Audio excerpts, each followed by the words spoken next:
Hello guys, எல்லோரும் எப்படி இருக்கீங்க? ஹோப் எல்லாருமே நல்லா இருக்கீங்க நம்புகிறேன். இன்றைக்கி நம்ம ஏஜென்ட் எஃப்எஃபோட பார்ட் 6 தான் பார்க்க போகிறோம். நம்ம பார்ட் 5ல் என்ன பார்த்தோம்னா, ஜேகே சூஷி அவங்க ஃபேமிலிக்கு அறிமுகப்படுத்திருப்பார். அவங்க ஃபேமிலியாக எல்லாருமே ஏற்றிருப்பாங்க. அதுலேருந்து என்ன நடக்குதுன்னு இப்போ பார்க்கலாம். உங்களை நம்ம கதை பிடிச்சிருந்தா மறக்காமல் இந்த சப்ஸ்கிரைப் பண்ணிட்டு இந்த வீடியோக்கு லைக் அண்ட் கமெண்ட் பண்ணிடுங்க காய்ஸ். வாங்க ஸ்ட்ரெயிட்டாக கதைக்குள்ளே போகலாம். அந்த டைமண்ட் ஆசைப்படுறது நிறையா பேர். ஸோ அதை சேவ் பண்ணுறதுக்காக தான் ஜேகே, ஜிமின், அவங்க அப்பா எல்லாமே பார்த்துக்கிறாங்க. பட் இந்த ஷன்னுன்றவன் ரொம்ப மோசமானவன். கிட்டத்தட்ட 3-4 தடவை அந்த டைமண்டை எடுக்கிறதுக்கு ட்ரை பண்ணிட்டான். பட் ஜேகேவோட அப்பாவும் சேர்ந்து தடுத்துட்டாங்க. இந்த வாட்டியும் ட்ரை பண்ணுறது எங்களுக்கு நியூஸ் வந்திருக்கு. அதனால தான் அதை சேவ் பண்ணுறதுக்கு இதெல்லாம் பண்ணிகிட்ருக்காங்க. ஓகே, நம்ம ஸ்ட்ரைட்டாக இப்போ கதைக்குள்ளே போகலாம். இப்படியே 1 வீக் போகுது. ஜேகேவோட மேரேஜும் வருது. அதுக்கு முன்னாடி நாள் நைட்டு சூஷியை கூப்பிட்டு பார்க்கில் உட்காந்து ஜேகே பேசுகிறாரு. சூஷி, உனக்காக நான் ஒரு கிஃப்ட் வச்சுருக்கேன். என்ன கிஃப்டா? என்ன திடீர்னு? இதை போட்டு தான் நீ நாளைக்கு வரப்போகிற. என்ன ரிங்கா? ரிங் இல்லை, இதை பாரு. ஒரு நிமிஷம், ஒரு ஃபோன் கால் வருது. Hello JK. ஜிமின் சொல்லுடா. ஜேகே, நீ இப்போ எங்கே இருக்க? நான் இங்கே பார்க்கில். நீ உடனடியா வீட்டுக்கு கிளம்பு. எதுக்குடா? கிளம்பு. ஏன்னா அங்கே. Hello hello Jimin, hello. என்னாச்சு? எங்கே என்னாச்சு? ஒரு வேளை ஷன்னோட ஆளுங்க. அதுக்கப்புறம் ஜேகே சுற்றி பார்க்குறாரு. பார்த்தா அங்கங்கே ஷன்னோட ஆளுங்க இருக்காங்க. இது சரியில்லை. இங்கேருந்து சூஷியை ஃபஸ்ட்டு அனுப்பணும். சூஷி, சொல்லுங்கள் ஜேகே. இந்த கிஃப்ட் எடுத்துகிட்டு நீ உடனே வீட்டுக்கு கிளம்பு. ஜேகே, என்னாச்சு? ஏன் ஒரு மாதிரி பதட்டமாக இருக்கீங்க? சொல்கிறத கேளு, இங்கேருந்து கிளம்பு. ஜேகே, என்னாச்சு? எதுக்கு இந்த மாதிரி கோவப்படுறீங்க? சூஷி, நான் அப்புறமேட்டு எக்ஸ்பிளைன் பண்ணுறேன். இங்கேருந்து கிளம்பு. சார், என்ன உன்னோட பொண்டாட்டியாக போகிறவள சேவ் பண்ணுறியா நீ? முடிஞ்சா சேவ் பண்ணிக்கோ. எப்படி நீங்கள் இந்த இடத்த விட்டு உயிரோட போகிறீங்கன்னு பார்ப்போம். ஷன், நீ எப்படிங்க? நானா உன்னோட ஃபேமிலியை கொல்றதுக்காக ரொம்ப நாள் பிளான் போட்டேன். அது இன்னைக்கு நிறைவேற்றத்துக்காக தான்டா வந்திருக்கேன். ஷன், நம்ம அப்புறமேட்டு பேசிக்கலாம். இப்போ அவளை விட்டுரு. அவளை விட்டுறேன். உங்கள் ஃபேமிலியே தூக்கலான்னு இருக்கேன். நீ இது நம்ம பேசி தீர்த்துக்க வேண்டியது. இதுக்கு நடுவில் ஃபேமிலியே இருக்காத. ஜேகே, இவங்கெல்லாம் யார்? எதுக்காக நம்மளை ரவுண்ட் அப் பண்ணியிருக்காங்க? என்ன நடக்குது ஜேகே? சொல்லு, என்னாச்சு? இவங்கெல்லாம் நம்மளை இப்படி பார்த்துட்டு இருக்காங்க. ஜேகே, என்கிட்டேருந்து ஏதாவது மறைக்கிறீங்களா? நான் சொல்கிறத கேளு. நீ இருக்கும்போது ஷன்னோட ஆளுங்க ஜேகோட மண்டையிலே அடிச்சிடுறாங்க.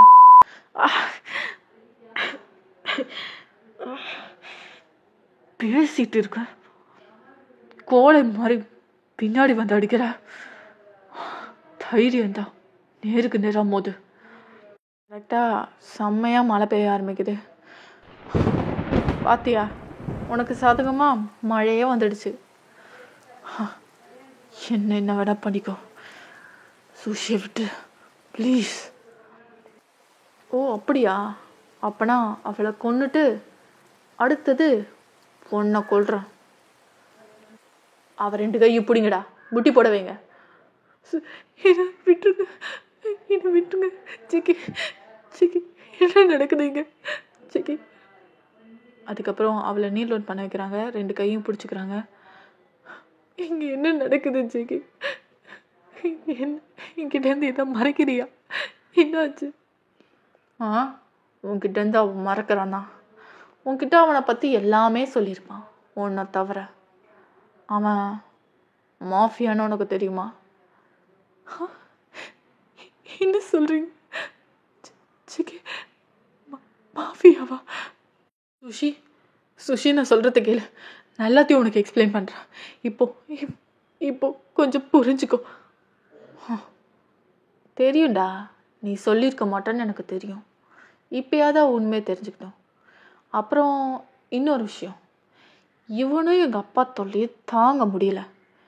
எந்த தப்பு பண்ணாலும் எங்களை போட்டு வச்சு செய்கிறானுங்க.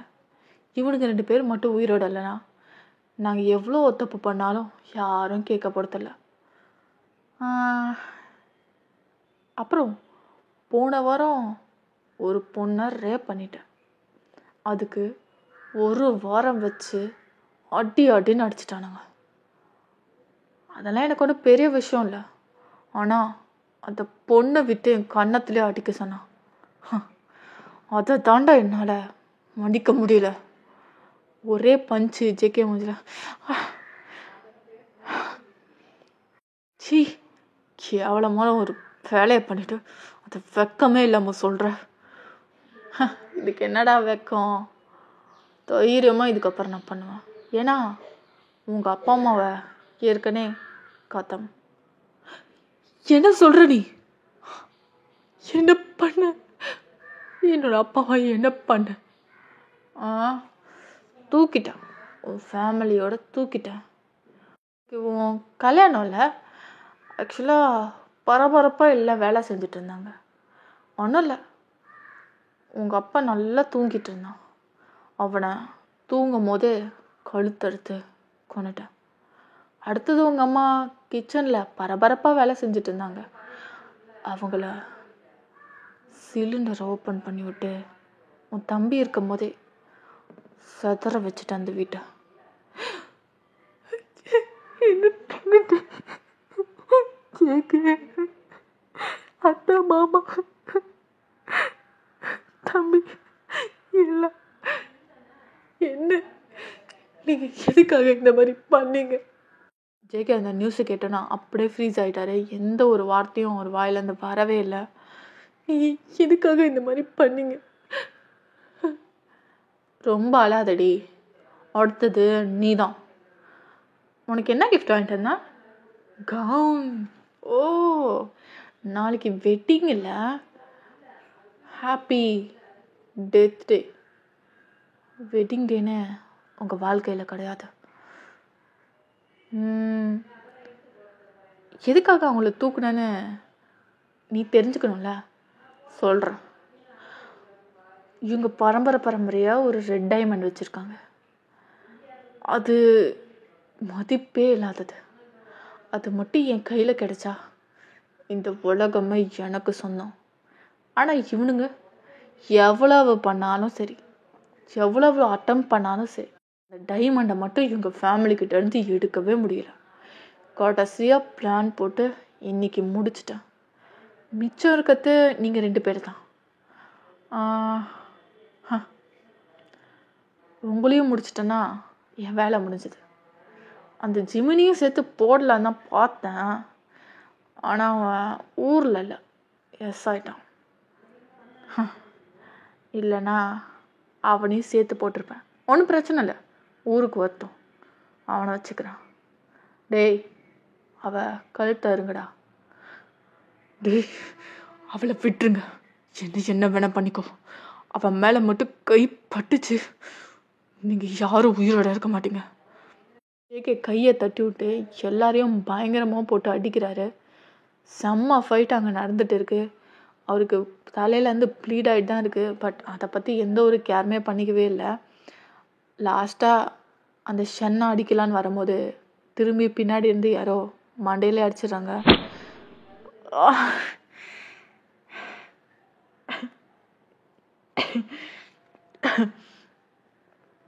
நேரில் அடிக்கிற பழக்கமே உங்களுக்கெல்லாம் கிடையாதா? அதுதான் எனக்கு இல்லைன்னு தெரியும் இல்லடா. இவனை பிடிங்கடா, இவன் கை காலை பிடிங்க.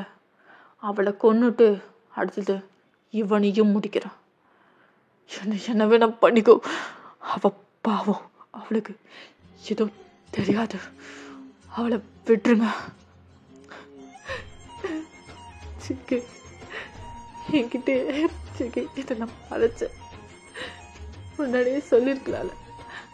நம்ம இந்த ஊரை விட்டு போயிருக்கலாம். ஏன் ஜேகே இப்படி பண்ண? இப்போ எதுவுமே பண்ண முடியாது. Sorry JK. உன் கூட நான் நிறைய நாள் வாழணும்னு நினைச்சேன். அது முடியாது போல. சாரி. கழுத்தை அருங்கடா. அதுக்கப்புறம் அந்த கத்தி எடுத்து சூஷி கழுத்துலேயே வைக்கிறாங்க. அவ பாவண்டா, அவளுக்கு ஒன்றும் தெரியாதுடா, விட்டுருங்க.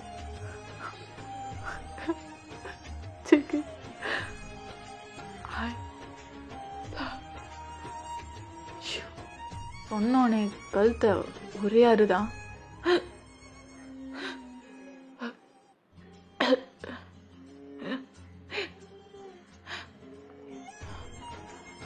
சூஷி சூஷி சூஷி சாரி சூஷி, சாரி. என்னை மன்னிச்சிடு சூஷி, என்னை மன்னிச்சிடு. நான் பண்ண தப்புனால எனக்கு நீ என்னை மன்னிச்சிடு சூஷி. உன்னை நான் டிசர்வ் பண்ணலை சூஷி, மன்னிச்சிடு. அதுக்கப்புறம் ஷன் ஜேகே தள்ள ஒரு ராடால ஒரே அடி. ஆனால் நான் உயிரோட திரும்ப வந்தேன்னா உங்களை விடவே மாட்டேன், சத்தியம். அதுக்கப்புறம் ஜேகே அப்படியே அன்கான்ஷியஸ் ஆயிடுறாரு. இவன் அதிகமாக ஏற்கனவே பிளட் லாஸ் ஆகிடுச்சு, தூக்கி அந்த குப்பையில் போட்டு போ, வாங்கடா போகலாம். அதுக்கப்புறம் ஜேகேவை காரில் ஏற்றி போகிற வழியில் ஒரு குப்பை தொட்டி பக்கத்தில் தூக்கி போட்டு போயிடுறாங்க. ஏன்னா அவங்கள எதிர்த்தவங்களுக்கு என்ன தண்டனைன்னு தெரியணுன்றதுக்காக தான் இந்த மாதிரி போட்டுட்டு போகிறாங்க. கிட்டத்தட்ட பாதி செத்த நிலமையில போராடி இருக்கும் போது தான் நான் அங்கே வந்தேன். ஜேகே கிட்ட ஒரு ட்ராக்கர் எடுத்துச்சு. அந்த லொக்கேஷனை கண்டுபிடிச்சி தான் நான் அவனை கண்டுபிடிச்சேன். அதுக்கப்புறம் கிட்டத்தட்ட 1 வருஷம் அவன் கோமாலே இருந்தான். நானும் மனசு விட்டுட்டேன், அவன் செத்துருவான்னு நானும் நினச்சேன். ஆனால் அவன் திரும்ப வந்தான். ஏன்னா அவங்க அப்பா அம்மா கொன்னவங்கள இவன் பழி வாங்கணுன்ற இந்த எண்ணம் அவனை சாக விடலை.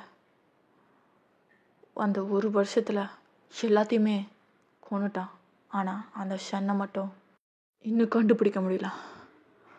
அவனையும் கண்டுபிடிச்சிட்டான், அவனையும் கொன்னுடுவான். அதுக்காக தான் நாங்கள் ஒரு பிளான் பண்ணோம். ஜேகே திரும்ப வந்தது எல்லாருக்குமே பெரிய அதிர்ச்சி தான். அதுவும் அவன் மாஃபியான்ற ஒரு ஐடென்டிட்டியை யாருக்கிட்டேயுமே சொல்லலை. அவன் திரும்ப வந்தப்போ ஒரு பவர்ஃபுல்லான மாஃபியாவா எல்லாருக்குமே தெரிய ஆரம்பித்தான்.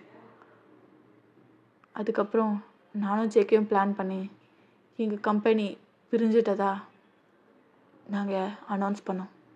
ஏன்னா ஜேகேயோட எதிரிங்களை நான் தெரிஞ்சுக்கணும். அப்போ தான் அதுலேருந்து அவனை சேவ் பண்ண முடியும். இந்த ரகசியத்தை யார்கிட்டையுமே சொல்லலை. இப்போ வரையும் நாங்கள் 2 பேரும் எதிரின்னு தான் எல்லாருமே நினச்சிட்டு இருக்காங்க. இதான் வயான் நடந்தது. இதை கேட்ட வயானுக்கு பயங்கரமான ஷாக்.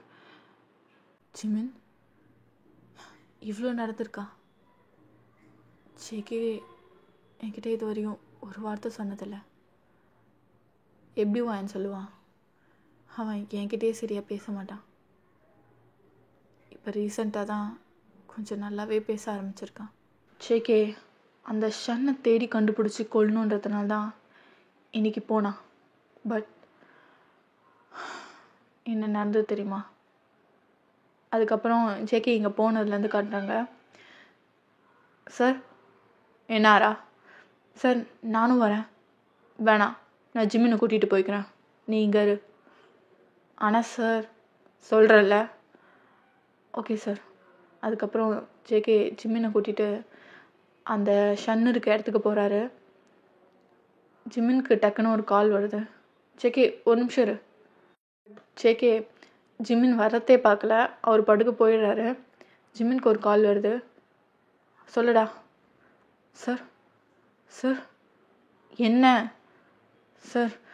அங்கே ஷன் இல்லை சார். அவனுங்களோட ஆளை ரெடி பண்ணி உங்கள் 2 பேரையும் போடுறதுக்காக தான் சார் இதெல்லாம் பிளான் பண்ணி வச்சுருக்கான். என்ன சொல்கிற? அப்போ நமக்கு வந்த இன்ஃபர்மேஷன் அது உண்மை இல்லை. சீக்கிரம் அந்த இடத்த விட்டு வந்துடுங்க. சரி சீக்கிரம் வை.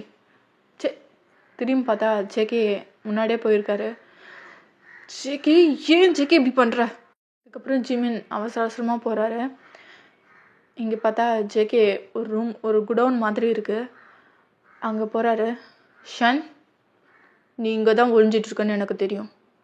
ஒழுங்க மரியாதையா என் கண் முன்னாடி வந்து நில்லு. இத்தனை வருஷம் வெயிட் பண்ணதுக்கு உன்னை என் கையால் போடணும். கண்ணு முன்னாடி வாடா அப்படின்னு சொல்லிட்டு கோவத்தில் கத்துறாரு. பட் அங்கேருந்து எந்த ரெஸ்பான்ஸுமே கிடையாது. கொஞ்ச நேரத்துக்கு அப்புறமா ஒரு புகை மாதிரி வருது.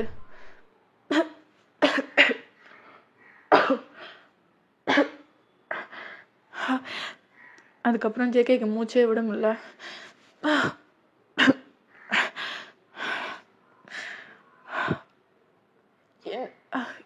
என்ன இதெல்லாம் எனக்கு மூச்சு விட முடியல. கொஞ்ச நேரத்துல ஜேகே அன்கான்ஷியஸ் ஆகிறாரு. ஷன்னோட ஆளுங்க ஒரு 10 பேர் வந்துடுறாங்க. எங்கள் பாஸ் அடிக்கிறதுக்கு நீ வரியா? அவர்னா உன்னால் பார்க்கவே முடியாது. நீ அவரை போடுறதுக்கு வரியா? அது ஒத்த ஆளா? டே அடிங்கடா அவனை. போட்டு செம்ம அடி அடிக்கிறாங்க. ஜேகே அன்கான்ஷியஸ் தான் இருக்கிறாரு. செம்ம அடி அடித்து அங்கங்கே ஜேகேக்கு ப்ளீட் ஆகுது. ஒருத்தவன் ஜேகே வயிற்றுலேயே கத்தி இறக்கிடுறான்.